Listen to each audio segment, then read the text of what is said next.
Hi hello வணக்கம் மக்களே, this is mesmerise production. நான் உங்கள் விஜய் அமிர்தா. ஸோ இன்னைக்கு மிஸ்மரைஸில் என்ன வீடியோ பற்றி பார்க்க போகிறோன்னா super deluxe. Super deluxe one of the iconic film of Tamil இண்டஸ்ட்ரிங்க. எனக்கு பயமா இருக்கிறான் சார். கீழே குதிக்கலாம்னா அதில் பாதாளம். ஸோ இந்த படத்தை பற்றி ரிவ்யூவாக பார்க்காம, ஏன்னா திரைப்படம் வந்து ரொம்ப வருஷம் ஆச்சு, கண்டிப்பாக நம்ம எல்லாருமே மோஸ்ட் ஆஃப் த டைம் இந்த ஒரு மூவி வந்து பார்த்துருப்போம். ஸோ இந்த மூவியில் இருக்க சில இம்பார்ட்டன்ட் சீன்ஸ்லாம் இருக்கும். ஸோ அந்த சீன்ஸ் வச்சு எனக்கு நான் என்ன புரிஞ்சுக்கிட்ட வந்து உங்ககிட்ட வந்து ஷேர் பண்ணுறேன். உங்களுக்கு இந்த மூவியில் வந்து இப்படி தான் கனெக்ட் ஆச்சுன்னா கூட நீங்களுமே கீழே வந்து கமெண்ட் பண்ணுங்க. ஸோ மறக்காம வீடியோ ஃபுல்லாக பாருங்க. வாங்க வீடியோக்குள்ளே போகலாம். பாம்பாவது பள்ளமாவது புளியாவது புண்டையாவதுன்னு உசுறு போனா மசுறு போச்சுன்னு கவலையே படாம நாக்க நீட்டி தேனை நக்கி ஆகான்னு சொன்னா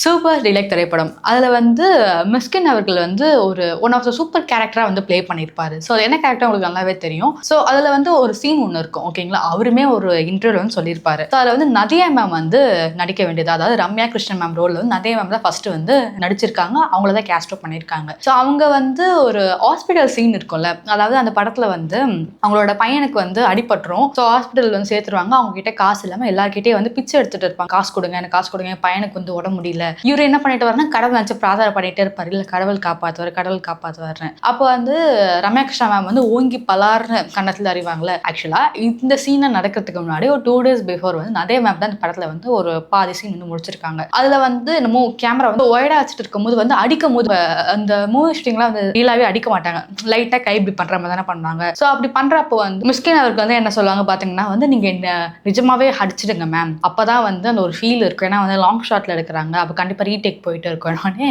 அவர் வந்து இன்டர்வியூ என்ன சொல்றாருன்னா, நான் அதுதான் நான் பண்ணது பெரிய ஒரு தப்பு அப்படின்றப்போ கிட்டத்தட்ட அந்த ஒரு அடிக்கிற ஷாட் மட்டுமே 80 டேக்குக்கு மேல போயிருக்கு. ஸோ 84 85 டேக்கு மேல போயிருக்கு அவர் இன்டர்வியூ வந்து சொல்லியிருக்காரு. ஸோ அது தொடர்ந்து 2 hours மேல அதை வந்து ஷூட் பண்ணிட்டே இருக்காங்க அந்த சீனை. அதுக்கப்புறம் என்ன ஆயிருக்கு, ஆஃப்டர் ஃபியூ டேஸ் அப்புறம் அதே மேம் வந்து ஷூட்டை விட்டு போயிட்டாங்க. சம்திங் அவங்க கிட்ட இருக்கிறது ஏதோ மிஸ் அண்டர்ஸ்டாண்டிங்கோ ப்ரொடக்ஷன் சைட்ல இருந்து என்னன்னு. ஸோ அதுக்கப்புறம் தான் ரம்யா கிருஷ்ணன் மேம் வந்து கேஸ்ட் பண்ணியிருக்காங்க. ஸோ அதே சீன் வந்து ரம்யா கிருஷ்ணன் மேம் வந்து நடிக்கிறாங்க. ஸோ இப்படிதான் வந்து இந்த படத்துல சில விஷயங்கள்லாம் நடந்திருக்கு. ஸோ அதே மாதிரி சூப்பர் டிலக்ஸ் மூவில Ramya Krishnan ma'am one of the best role வந்து பண்ணியிருப்பாங்க. அது கண்டிப்பா நம்ம எல்லாருக்குமே தெரியும். ஸோ அந்த ரோல் நதே மேம் பண்ணி தான் நமக்கு எப்படி இருக்கும், நம்மளால வந்து இமேஜினேஷன் பண்ணி பார்க்கலாம். அந்த ரோல் அவங்களுக்கே பெர்ஃபெக்டா இருந்த மாதிரி இருக்கும். அதுவும் அந்த படத்தோட லாஸ்ட்ல அவங்க ஒரு கிளைமேக்ஸ் ஒரு டைலாக் சொல்லுவாங்கல்ல. ஸோ படம் பார்க்குறவங்கள மட்டும் வந்து குறை சொல்ல மாட்டீங்க, ஆனால் நடிக்கிறவங்க வந்து குறை சொல்லுவாங்க. லைக் எப்படின்னா, அந்த படத்தை பார்க்க ஒரு 100 பேர் இருந்தாலும் நடிக்கிறவங்க ஒரு 4 பேர் இருப்பாங்க. அப்படின்றப்போ நமக்கு ஒரு மாதிரி யோசிக்க தோணும், சரி கரெக்டு தான் இல்லை, நம்ம எதுக்கு பார்க்குறவங்களை குறை சொல்ற விட்டுட்டு நடிக்கிறவங்கள கூட நம்ம வந்து குறை சொல்லிட்டே இருக்கோன்றப்போ நம்ம எல்லாருக்கும் ஒரு யோசிக்கிற வைக்கிற ஒரு மூமெண்ட்டாக இருந்திருக்கும் இந்த படத்தில். செகண்ட் என்னன்னு பார்த்தீங்கன்னா வந்து விஜய் சேதுபதி அவர்களும் இந்த படத்தில் வந்து நடிச்சிருப்பாங்க. ஸோ அந்த திரைப்படத்தில் வந்து லைக் திருநங்கை ரோல் வந்து ப்ளே பண்ணியிருப்பாரு. ஆக்டர்ஸ் என்ன பண்ணுவாங்கன்னா, பொம்பளை விஷயம் போட்டுட்டு இருப்பாங்க, பட் அந்த எப்படி ரெடி ஆகுறாங்க, ஆக்சுவலாக திருநங்கை எப்படி இருப்பாங்கன்ற படத்தில் ஒரு மாதிரி ரொம்ப நேச்சுரலாக காமிச்சிருப்பாரு. ஃபார் எக்ஸாம்பிளுக்கு வந்து நான் ஒரு சீன் சொல்கிறேன். ரொம்ப நாள் அப்புறம் வந்து கல்யாணம் ஆகியிருக்கும் விஜய் சேதுபதி அவர்கள் வந்து. கல்யாணம் ஆகிட்டுக்கு அப்புறம் அவருக்கு ஒரு குழந்தையும் அந்த ஒய்ஃபுக்கு கொடுத்துட்டு அவர் வந்து போயிடுவார். ஊரை விட்டு போயிட்டு ஒரு பாம்பேக்கு சம்திங் அந்த மாதிரி ஊருக்கு போயிட்டு அவர் வந்து வந்திருக்கவே மாட்டார் அவர் ஊருக்கு. ஸோ ரொம்ப வருஷம் கழிச்சு வர போறாங்க. அப்போ வந்து அவங்க வீட்டில் இருக்க அந்த பீப்புள்ஸ்லாம் இருப்பாங்களா, அந்த சொந்தக்காரங்களாம் வந்து, உன்னோட புருஷன் வராண்டி, ரொம்ப வருஷம் கழிச்சு பார்க்க போறா, நீ எப்படி ஃபீல் பண்ற, என்ன பண்ற அப்படின்றப்போ எல்லாருக்குமே ஒரு சந்தோஷம். ஸோ அவங்க ஒய்ஃப்மே ரொம்ப அழகா குளிச்சுட்டு ரெடி ஆயிடுவாங்க. உடனே அவங்க பையன் இருப்பாங்க, ஏன்னா அப்பா வேடிக்கை பார்க்க போறேன்னா இதுக்கப்புறம் நான் ஸ்கூல்ல வந்து என் அப்பாவை கூட்டிட்டு போகலாம் அப்படின்றப்போ நமக்கு அந்த ஒரு ஏக்கம் தெரியும். ஒரு பையனுக்கு வந்து அப்பா இல்லைன்னா அவர் இறந்துட்டாரே நமக்கு அந்த ஒரு ஓகே, இறந்துட்டாரு இப்போ வர முடியாது. பட் அவங்க அப்பா வீட்டை விட்டு ஓடி போனா அந்த பையனுக்கு எப்படி இருக்கும் அந்த ஃபீல், சுத்தி இருக்க பசங்க கிட்ட வந்து எப்படி சொல்லுவான், என் அப்பா வருவாரு இப்போ போவாரு இல்ல, அந்த பையனோட ஃபீல் இந்த படத்துல ரொம்ப அழகா காமிச்சிருப்பாங்க. அவங்க ஒய்ஃப் கேரக்டருமே அவங்களுக்கு எப்படி இருக்கும், விட்டுட்டு போயிட்டாரு, வருவாரா இல்லையா, அவர் எப்படி வர போறாருன்றது கெஸ் நம்ம யாருக்குமே தெரியாது. அப்ப அவர் வரும்போது ஒரு ஷார்ட் வைப்பாங்க, புடவை கட்டிட்டு தலையில விக் வச்சுட்டு ஒரு திருநங்கையா வரும்போது அவங்களோட ஒய்ஃப்க்கு எப்படி இருக்கும் அந்த ஃபீல், நான் கட்டின புருஷன் நானும் என் குழந்தைய வந்து வெயிட் பண்ணிட்டு இருக்கோம் உன்னை பார்க்க, நீ இப்படி திருநங்கையா வரும்போது அந்த ஒத்துமொத்த சொசைட்டி எப்படி பார்க்கும், இன்னும் அந்த ஒய்ஃபை எப்படி வந்து கிளி செய்வாங்க. அவங்க எதுவுமே பேசவே மாட்டாங்க, அவங்க கண்ணுல ஒரு கண்ணீர் வந்து காமிச்சிருப்பாங்க. அப்படியே ஒரு மனசுல வந்து அவ்வளோ ஒரு பாரத்தை வச்சுக்கிட்டு, ஆனா அந்த குழந்தைக்கு இருக்கும்போது அந்த குழந்தைக்கு ஒன்றுமே தெரியாது, தான் அப்பா இப்படிதான் இருப்பாரு நினைச்சிருப்பாங்க. ஸோ அவங்க கூட இருக்கவங்க ஃப்ரெண்ட்ஸ் கிட்ட வந்து அந்த பையனை வந்து காட்டுவார், இதுதான் என் அப்பானே. அந்த பசங்க சிரிச்சுட்டே, இதுதான் உன் அப்பாவாடா, சிரிச்சுட்டு போயிடுவார். என்னடா உன் அப்பா புடவை கட்டியிருக்காரு, என்னடா உன் அப்பா பொட்டு வச்சிருக்காருன்னே விஜய் சேதுபதி வா உள்ள போலாம் அப்படின்னு சொல்லி உள்ள கூட்டு போயிட்டு வரனே, என் அப்பா இப்படிதான் இருப்பாரு, என் அப்பாவுக்கு என்ன என்னடா அந்த பையனுக்கு அவங்க அப்பா தான் எல்லாமே, உங்க அப்பா தான் ஹீரோ எல்லாமே அப்படி இருக்கு.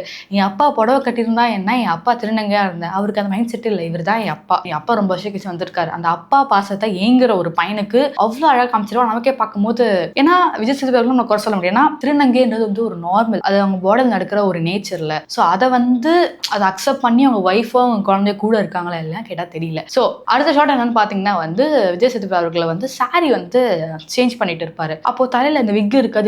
ஒரு பையன் சாரி கட்டிட்டு வந்து நமக்கு அந்த ஃபீல் எப்படி இருக்கும். அதுவும் அந்த ஒய்ஃப் வந்து பாக்குறாங்க உள்ள எதுக்க போறப்போ அவங்க கண்ணில் ஒரு ஷார்ட் வைக்கிறாங்க. அப்படியே அவங்க ஒய்ஃப் அப்படியே அதிர்ச்சியா பாக்குறாங்க, என் ஹஸ்பண்டா அப்படி இருக்காருன்னு. புடவை கட்டிட்டு இருக்கும் போது என்னமோ கேட்கிறாரு, இது எப்படி இருக்கு, எனக்கு நல்லா இருக்கா, எனக்கு ஓகேவா இருக்கா, இந்த பிளவுஸ் எதை பார்த்து சம்திங் கேட்டு இருக்கும் போது அவங்க ஒய்ஃப் அப்படியே அதிர்ச்சியா பாக்குறாங்க. அவங்க ஒய்ஃபால பேசுறதுக்கு ஒண்ணுமே இல்லை. என்ன சொல்றது, என் ஹஸ்பண்ட் இப்படி மாறிட்டா நான் வருத்தப்படுறதா, இந்த சொசைட்டி இதுக்கப்புறம் என் குடும்பத்தை எப்படி பேச போகுதுன்னு இது பண்றா, இல்லைன்னா என் பையனை நெக்ஸ்ட் எப்படி நான் வந்து கரை சேர்ப்பேன், இப்போ என் பையனுக்கு அப்பா யாருன்னு கேட்டா நான் திருநங்கைன்னு சொல்ல முடியுமா அப்படின்ற அந்த ஒரு ஃபீல் அவங்க கண்ணில் தெரிஞ்சது நான் அப்சர்வ் பண்றேன். ஏன்னா இந்த மாதிரி சுச்சுவேஷன் யாருக்குமே தெரிஞ்சிருக்கா. லைக் எப்படின்னா நம்ம வீட்டு பக்கத்துல சமூகத்தில் நிறைய திருநங்கை இருப்பாங்க, பட் அவங்களோட ஸ்டோரி நமக்கு டீப்பா தெரியாது. சில பேர் வீட்டை விட்டு பாதிலே போயிருப்பாங்க, வீட்டை விட்டு துரத்திருப்பாங்க அவங்க பேரண்ட்ஸு, சில பேர் படிப்பாங்க, பட் கல்யாணம் ஆகிட்டு குழந்தையும் கொடுத்துட்டு அப்புறம் ஒரு பையன் திருநங்கையா மாறும்போது அந்த ஒரு ஃபேமிலி என்ன மாதிரி அஃபெக்ட் ஆகுது, அந்த ஃபேமிலிக்கு இருக்க அந்த பாரம் வழியை வந்து இந்த சூப்பர் டீலக்ஸ் திரைப்படத்தில் ரொம்ப ஒரு மாதிரி ரொம்ப அழகாக காமிச்சிருப்பாங்க. இந்த திரைப்படத்தில் வந்து எனக்கு எப்படி ஃபீல் ஆச்சுன்னா, அவங்க ஒய்ஃபோட பாயிண்ட் ஆஃப் வந்து பார்க்கும்போது அதே ஃபீல் நான் உங்களுக்கு எக்ஸ்பிளைன் பண்ணலாம், அந்த பாரம் அந்த ஒரு ஃபீலோட அந்த ஏக்கம். ஸோ அதுதான் எனக்கு வந்து ஃபீல் ஆச்சு. ஸோ உங்களுக்கு என்ன ஃபீல் ஆச்சு நீங்கள் வந்து கமெண்ட் பண்ணுங்க. அதே மாதிரி சூப்பர் டீலக்ஸ் திரைப்படத்தில் வந்து இன்னொரு ஐகானிக்கான ஒரு சீன் இருக்கு. என்னன்னா வந்து விஜய் சேதுபதி அவர்கள் வந்து போலீஸ் ஸ்டேஷன் போவார் கம்ப்ளைண்ட் கொடுக்க. அப்போ வந்து என்ன ஆகும்னா அந்த போலீஸ் கேரக்டர் வந்து one kind of negative role தான் வச்சுக்கோங்களேன். ஸோ அவர் வந்து விஜய் சேதுபதி அவர்கள் வந்து தப்பா நடந்துக்க வந்து ட்ரை பண்ணுவார். பட் விஜய் சேதுபதி அவர்கள் வந்து ரொம்ப இன்னசென்ட்டா, அதாவது அந்த திருநங்கை ரோல்ல இருந்து ஒரு கேரக்டர் எப்படி இருக்கும், அவருக்கு அந்த உங்க பையன் நினைப்பாவே அவருக்கு இருக்கும். ப்ளஸ் என் பையன் தான் அவருக்கு எல்லாமே நினைச்சிருப்பாரு. ஸோ அப்படி இருக்க ஒரு கேரக்டர் வந்து எதுவுமே புரியாது, அவர் தப்பா நடந்துக்க வந்து ட்ரை பண்ணுவார். அப்போ வந்து என்ன ஆகும், அவர் புடவைலாம் கட்டிட்டு ஒரு மாதிரி அழகா ட்ரெஸ் பண்ணிட்டு வரப்போ இவர் வந்து அந்த போலீஸ் கேரக்டர் வந்து வேஷ்டி சட்டெல்லாம் போட்டுக்கிட்டு ரெடியா இருப்பாங்க. வந்துட்டு அவர் கழுத்துல இருக்க மாலையை தூக்கி அவர் கழுத்துல போட்டு கண்ணாடி எல்லாம் போடுவாங்க. இப்போ நமக்கு பார்க்கும்போது என்னடா இது இப்படி பண்றீங்களே அப்படின்னு நமக்கு தோன்றப்போ அப்போ வந்து ஒரு ரொம்ப ஒரு ரஷ்ஷான ஒரு சீன் நடக்கும். அப்புறம் வந்து ஒரு சின்ன கலவராகி அவங்க புடைய போச்சு இழுக்கிறது, அப்படி ஆகுறது, நீ என்ன அப்படின்னே ஏதோ பண்ணுறப்போ விக்கு கழண்டுறப்போ அவருக்கு ஒரு மாதிரி, ஏன்னா ஒரு ஆண் ரூபத்தில் இருக்க ஒருத்தன் வேஷம் போட்டு வந்தால் எப்படி இருக்கும், ஆனால் ஆக்சுவலாக திருநங்கையே மாறிட்டாரு. பட் இருந்தாலும் அதை பார்த்துட்டு அவருக்கு ஒரு மாதிரி இன்னும் இதுவாகி இது ஒன்று என்ன பண்ணுறான் பாரு சொல்லிட்டு அந்த புடவை இழுக்கிறது, இந்த மாதிரியான ஒரு அராஜகம் மாதிரி பண்ணுறது. அப்போ வந்து விஜய் சேதுபதி அவர்கள் வந்து என்ன பண்ணுவாருன்னா, அவர் 3 பேர் சேர்ந்து அவரை பிடிச்சி இழுத்துட்டே இருப்பாங்க. அப்புறம் அவர் கை மட்டும் முன்னாடி வந்துட்டே இருக்கும். எதுக்கு இந்த கேரக்டர் வந்து கை மட்டும் முன்னாடி வந்துட்டே இருக்கணும், டக்குன்னு அவர் போலீஸோட கேரக்டர் மேலே தலையில கையை வச்சுட்டு ஒரு சாபம் ஒன்று விட்டுருவாரு. நீ ஏதோ நல்லாவே இருக்க மாட்டேன், நீ இதுவாகிடுவா சம்திங், ஏதோ சாபம் விட்டுட்டு அப்படியே மூச்சு வாங்கிட்டு அப்படியே அந்த இடத்த விட்டு போயிடுவாரு. மோஸ்ட்டாக திருநங்கை என்ன பண்ணுவாங்க, நமக்கு ஏதாவது அவங்க நமக்கு கேட்குறாங்க, நம்ம காசு கொடுத்து நம்ம வாழ்த்துவாங்க, அவ்வளோதான். பட் இந்த இடத்துல அந்த வலியை காட்டுறாரு. ஸோ அவரால் வந்து திருப்பி அவர் அடிக்க முடியல, எதுவும் பண்ண முடியல, ஏன்னா அவர் அந்த அளவுக்கு வலியில இருக்காரு மனசுல. சோ அந்த வலி அவர் எப்படி காட்டுறாருன்னா தன் சாபத்து மூலமா, அதாவது சாபத்து வச்சு இது பண்ணிடுவாரு. அப்புறம் வந்து அந்த போலீஸ் கேரக்டர் வந்து என்ன பண்ணான்னா, என் பொண்டாட்டியே வந்து பெரிய பத்தினி, அவ சாப ஓட்டே எனக்கு பழிக்கல, நீ சாப ஓட்டா பழிச்சிருவாரு கேட்பாரு. இப்போ இதுல என்ன தோணுதுன்னா, அவரோட கல்யாண வாழ்க்கையில கூட அந்த போலீஸ் கேரக்டர் நல்லா இருந்த மாதிரி ஒரு ஃபீல் காட்டல. அப்புறம் ஒரு பொண்டாட்டி உன்னை சாப விடுற அளவுக்கு நீ அவளை என்ன பண்ணிருப்ப நமக்கு ஒரு தோண ஆரம்பிக்கும். அந்த அளவுக்கு நீ கெட்டவனாடா அப்படின்னு நமக்கு தோண ஆரம்பிக்கும். அவர் சொல்லலாம், என் பொண்டாட்டி விட்ட சாபமே பழிக்கல, நீ என்ன வந்து பெரிய பத்தினியா சொல்லுவாரு. அதே மாதிரி வந்து படத்தோட கிளைமேக்ஸ்ல வந்து ஃபகத் ஃபாசில் அவர்களும் சமந்தா மேம் அவர்களும் வந்து மாட்டிக்கிட்டு இருக்கப்போ சமந்தா மேம் கூட்டிட்டு அங்கே போறப்போ தலையிலேயே டிவி விழுந்து வந்து அவர் வந்து இறந்து போயிடுவாரா. நமக்கு என்ன தோணும், அது சாபம் விட்டாரு, அதே தலையிலேயே நீ விழுந்து நீ இறந்து போயிட்ட. அப்போ நமக்கு எப்படி கன்வே ஆகும்னா, அங்கே பொண்டாடி விட்ட சாபமும் பத்தினி தான் இது வச்சதுமே உண்மைதான்.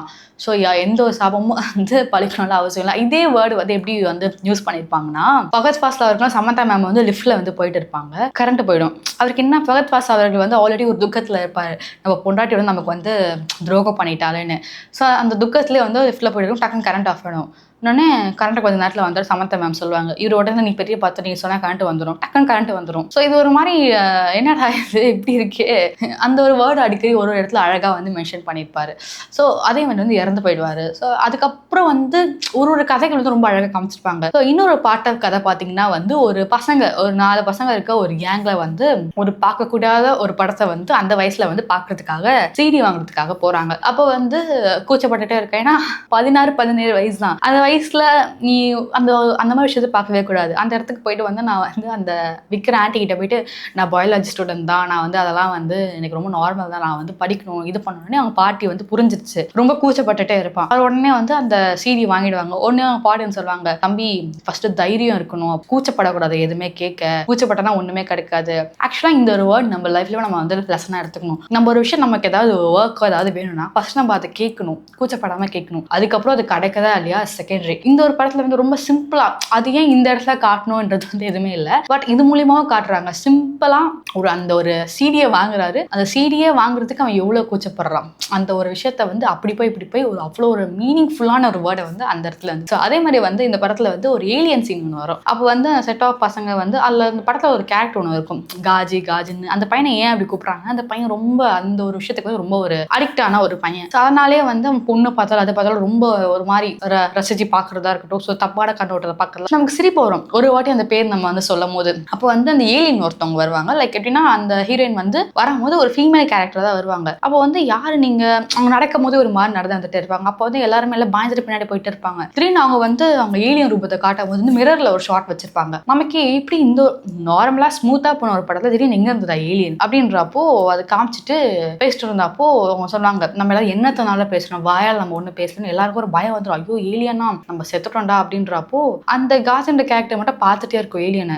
அது ஏலியன்ரா இருந்தாலும் அழகா இருக்குல்ல அப்படின்னு பார்த்துட்டே இருப்பான். அப்ப டக்குனு ஏலியன் கிட்ட வந்து கண்ணை மூடி, உன் பார்வையில் நான் எப்படி இருந்தேன்னு வந்து பார்த்தேன், ரொம்ப அழகா இருந்துச்சு, உன்னையே இப்படி எல்லாரும் இப்படி சொல்றாங்கன்னொடனே அவன் பாயிண்ட் ஆஃப்ல இருந்து பார்த்தான். அவன் வந்து அந்த பொண்ணை வந்து தப்பா அந்த மாதிரிலாம் பார்க்கல, ஒரு அழகான ஒரு ரசிக்கிற தன்மையா ஒன்று பார்ப்பாங்கல்ல. ஒரு காதல் இருக்காங்கன்னா அவன் காதலியை ரொம்ப ரொம்ப ரசிச்சு பார்ப்பான், இவ எவ்வளவு அழகா இருக்கா அந்த மாதிரி சம்திங் தப்பான கண்ணத்துல அவன் பார்க்கல.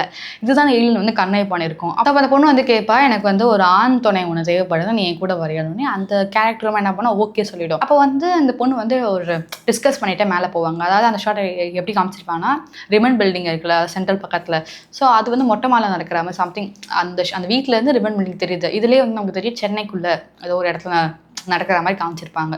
ஸோ அந்த பையன் வந்து மேலே போகும்போது வந்து நீ எதுக்காக இருக்க அந்த பொண்ணு கேட்கும், நான் வந்து எல்லாரும் அப்சர்வ் பண்ணிட்டு இருக்கேன் யார் யார் எப்படின்றப்போ சம்திங் கேட்கும்போது அந்த பொண்ணு சொல்லுவாள், என்ன அப்சர்வ் பண்ண போகிறேன், என்ன பண்ண போகிறேன் அப்படின்றப்போ அந்த ஒரு ஏலியன் கேரக்டர் ஒரு அழகான ஒரு டைலாக் கொஞ்சம் சொல்லியிருப்பாங்க. என்னன்னா, இங்கே இருக்க பூமியில் இருக்க எல்லாருமே ஒன்று தான். நான் கேட்பா எப்படின்றப்போ, நீ நான் பொண்ணு பையன் பூனை நாய் மாடு அனிமல்ஸ் எல்லாருமே இங்கே ஒன்று தான். அது எப்படின்றப்போ சொல்லுவாங்க, உடம்புல இருக்க செல் ஒன்று தனித்தனி நினச்சிட்டு இருந்தா நீங்கள் ஒன்றா இருந்திருப்பியா அப்படின்றப்போ இதை எப்படி நான் வந்து பார்த்தேன்னா, இப்போது சில நம்ம ஊர்லேயும் சரி எல்லா இடத்துலையுமே சரி லைக் கேஸ்ட்ன்ற பேரில் மதம்ன்ற பேரில் நம்ம எல்லாம் தனித்தனியாக இருக்கும், மேலே கீழே நம்மளே வந்து பிரித்து வச்சுருக்கோம். ஸோ அந்த காலத்தில் வந்து ஒருத்தன் காசு வந்து அதிகமாக இருந்தால் அவன் மேலே, கொஞ்சம் காசு இருந்தால் அவன் மிடில் கிளாஸ், காசே இல்லைனா அவன் ரொம்ப கீழே.